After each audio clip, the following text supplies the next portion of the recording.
રાજ્ય સરકારનો 5મા તબક્કાનો ગરીબ કલ્યાણ મેળો તારીખ 17/8/2012ના રોજ ખેડબ્રહ્મા ખાતે યોજાઈ ગયો। ખેડબ્રહ્મા અને વિજયનગર પ્રાંત કક્ષાના યોજાયેલા આ ગરીબ કલ્યાણ મેળામાં રાજ્ય સરકારના મંત્રી જસવંતસિંહ ભાભોરના હસ્તે 1970 લાભાર્થીઓને 432.56 લાખની સહાય ચૂકવવામાં આવી હતી। ખેડબ્રહ્મા વિજયનગર તાલુકાના વિદ્યાર્થીઓ દ્વારા सांस्कृतिक कार्यक्रम योजी અને દેશભક્તિના ગીતોથી તેમજ મહાનુભાવોએ દીપ પ્રાગટ્ય કરી ગરીબ કલ્યાણ મેળાની શરૂઆત કરવામાં આવી હતી। સ્વાગત પ્રવચન ખેડબ્રહ્મા વિભાગના પ્રાંત અધિકારી આર ઠક્કરે કર્યું હતું।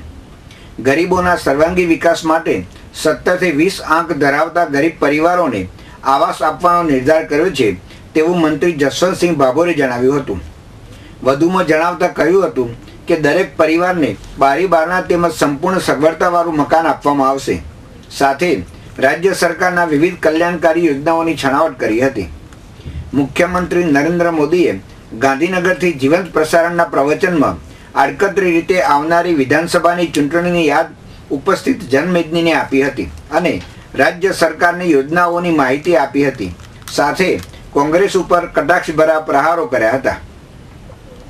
5મા તબક્કાના પ્રાંત કક્ષાના ગરીબ કલ્યાણ મેળામાં મંત્રી જસવંતસિંહ ભાભોર ઉપરાંત જિલ્લા ગ્રામ વિકાસ એજન્સીના નિયામક BN ચૌધરી, ખેડબ્રહ્મા વિજયનગર વિભાગના પ્રાંત અધિકારી આર ઠક્કર, બંને તાલુકાના તાલુકા વિકાસ અધિકારીઓ, પદાધિકારીઓ સહિત મોટી સંખ્યામાં લાભાર્થીઓ ઉપસ્થિત રહ્યા હતા।